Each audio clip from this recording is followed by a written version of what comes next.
Hello students, welcome to the class 11 microeconomics, chapter 2nd consumers equilibrium, in which today we will discuss about the consumers equilibrium when the price of two commodities are different.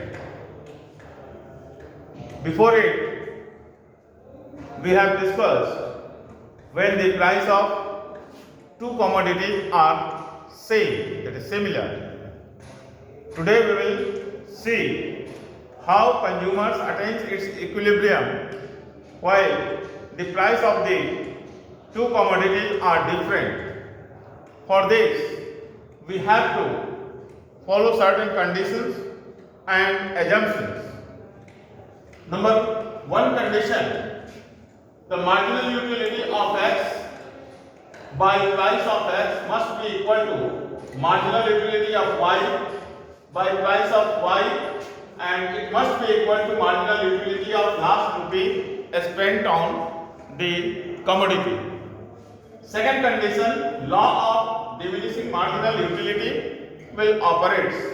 And third condition, total expenditure must be equal to money income, that is price of first commodity into quantity of X commodity plus price of second commodity into quantity of second commodity must be equal to money with the consumer. These three conditions should be followed while consumer gets its equilibrium to spend his money income on both the commodities. Let us assume the law of diminishing marginal utility operates, that is, as the more of the commodity is consuming by the consumer, its utility will diminish. This is the law of diminishing marginal utility, you know very well. Now, second is price of good. One is rupees 10. Here we have considered the first commodity as commodity X. That is, price of each unit of X commodity is rupees 10 per unit, and the price of good second, here the second commodity is commodity Y. The price of each unit of commodity Y will be rupees 2 per unit. And fourth assumption, money income of consumer is rupees 30. The consumer has only 30 rupees. Now, let us see how the consumer will spend his total income, that is rupees 30, on purchasing these two commodities, so that he will get maximum satisfaction from the money which he has. Here consider the schedule table. In the first table, if the consumer is going to spend his first rupee on purchasing the commodity X, he is getting 100 utils of satisfaction by spending 10 rupees, and the marginal utility of a rupee in utils is rupees 10. 10 रुपए खर्च करके वह 10 रुपए के बराबर satisfaction उसको यहां पर मिल रहा है, ठीक है। अब क्योंकि एक यूनिट एक्स की कमोडिटी का प्राइस क्या है 10 रुपए, तो 10 रुपए वाली यूनिट में वो खर्च करेगा तो उसको 10 रुपए के बराबर सेटिस्फैक्शन मिल रहा है।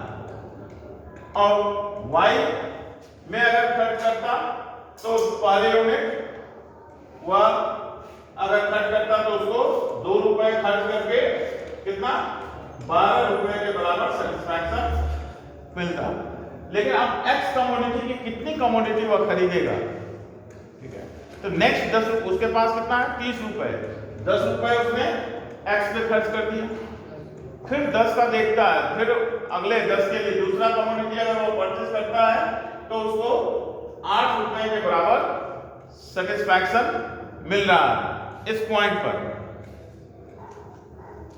यहां पर हुआ उसको 8 रुपए के बराबर सेटिस्फैक्शन मिल रहा है और यहां पर उसको 8 रुपए के बराबर यहां पर सेटिस्फैक्शन मिल रहा है वाई कमोडिटी। हमारा कंडीशन क्या है? Condition marginal utility of x divided by marginal price of x must be equal to marginal utility of y divided by price of y and it must be equal to marginal utility of last rupee spent, that is money income। तो मान लो उसके पास पहले unit पर वो consume कितना खर्च किया 10 रुपए और प्राइस कितना 10, तो मार्जिनल यूटिलिटी कितना हुआ x कितना 100 को 10 से डिवाइड करो कितना आया 10 equal to marginal utility of y। पहले y का खरीदता कितना 24, जब 12 का प्राइस ऑफ y कितना है 2, तो 24 को 2 से डिवाइड किया 12, तो यहाँ कितना आया 10 इक्वल टू 12 होगा? नहीं हो रहा है, कंडीशन सेटिस्फाई नहीं कर रहा है, तो इक्विलिब्रियम अटेंड नहीं होगा। Then he will proceed for the next x commodity। he is getting 8 units of satisfaction in monetary terms, ठीक है, 8 रुपए के बराबर सेटिस्फैक्शन। अब उसका क्या हो गया 20 रुपए खर्च हो गए, 20 रुपए उसको उसके खर्च हो गए, ठीक है। अब बचता है उसके पास कितना 10 ही रुपए बचे हैं ना। अब इस 10 रुपए को वह कहाँ खर्च करेगा? उस 10 रुपए को फिर अगर वह खर्च करता है x पर तो उसको 6 इन मॉनेटरी टर्म्स सेटिस्फैक्शन मिल रहा है और अगर y पे खर्च करता है तो उसको 12 का सेटिस्फैक्शन मिलता है। तो जाहिर सी बात है वह y को प्रोसीड करेगा। y पर वह 10 रुपए को खर्च कर रहा है तो 2-2 रुपए खर्च करके जा रहा है। 10 रुपया उसका कहाँ खत्म हो रहा है 5 यूनिट परचेज करने पर, 5 गुना 10 रुपए उसका मिटिगेट हो रहा है, ठीक है। तो अब आइए देखते हैं कि कंज्यूमर इक्विलिब्रियम अटेन कर रहा है कि नहीं इस कंडीशन में, यानी कि x की 2 कमोडिटी और y की 5 कमोडिटी कंज्यूम करने पर यह जो कंडीशन है यह सेटिस्फाई हो रहा है कि नहीं। आइए देखते हैं। तो मार्जिनल यूटिलिटी ऑफ x कितना है 80 divided by 10 equal to marginal utility is 16 है ना, डिवाइडेड बाय 2 इक्वल टू 8। ये देखिए कितना हो रहा है 8 equal to 8 equal to money marginal utility of last rupee कितने का सेटिस्फैक्शन मिल रहा है 8। कितने का सेटिस्फैक्शन मिल रहा है 8। कितना मनी 8 ये कंडीशन ऑफ इक्विलिब्रियम सेटिस्फाई हो रहा है, डीएमओ सेटिस्फाई हो रहा है और total expenditure equal to money income 20। यहाँ कितना खर्च किया 20, 2 यूनिट खरीदा है, यहाँ कितना खर्च किया 5 यूनिट, 5 गुना 10 तो 20 प्लस 10 बराबर 30, टोटल मनी उसका खर्च हो गया। तो इस तरह से वह इक्विलिब्रियम कहाँ अटेन करेगा 2 यूनिट x का खरीदेगा और 5 यूनिट y का खरीदेगा और कंज्यूमर इक्विलिब्रियम अटेन कर लेगा। Now this schedule can also be proved with the help of a diagram. In the diagram, here is the x commodities utility and here is the y commodities utility, that is 1, 2, 3, 4, 5, likewise 12 to sort it up to 12. Okay? And if you plot the schedule on this graph, that is at consuming first units of marginal utility of that, it is 110.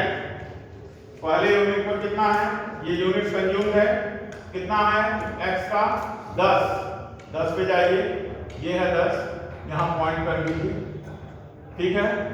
दूसरे पर कितना है, अरे sorry 10 है, दूसरे पर कितना है 8, दूसरे यूनिट के सीध में जाइए, ये देखिए यहाँ 8 आ गया। तीसरे पर जाइए, कितना है 6, तीसरे यूनिट के सीध में ये देखिए यहाँ 6 हो रहा है। चौथे यूनिट पे जाइए तो 4 पे कितना है 4 पे 4 यहाँ पर बिंदु होगा। इस तरह इस बिंदु को मिला दीजिए, ये x का मार्जिनल यूटिलिटी कर्व हो गया। उसी तरह y का देखिए कितना है, एक यूनिट पर कितना है उसका, पहली पर 12 है, 12 पर यहाँ पर कर दिया एक के सीध में, यहाँ एक के सीध में है ना, ये है 1, y का ये है 1, दूसरे पर क्या है 11, दूसरा यूनिट यहाँ है, इसके सीध में जाइए 11 यहाँ आएगा, यहाँ कर दीजिए। उसके बाद तीसरे के सीध में क्या है 10, तीसरी कमोडिटी उसकी कहाँ है, ये तीसरी कमोडिटी है ना, इसके सीध में जाइए, कितना है, कितना आ रहा है 10 यहाँ कर दीजिए, यहाँ थोड़ा सा ऊपर आएगा। उसके बाद 9 एंड फिर यहाँ पर 8 आ जाएगा। 9 कहाँ जा रहा है, कितनी कमोडिटी पर, 4 पे, हाँ 3 पे, 9 3 पे जा रहा है ना, थर्ड कमोडिटी या 4 पे, 3 4 2 9 18, 4 कमोडिटी पे। तो 4 कमोडिटी इसका कहाँ 4, ये इस पे जाएगा कितना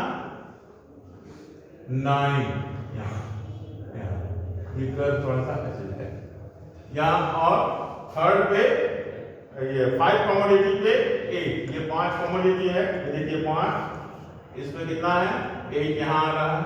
दोनों एक दूसरे को कहाँ पे इंटरसेक्ट कर रहे हैं 8 पर, तो ये हो गया आपका इक्विलिब्रियम पॉइंट।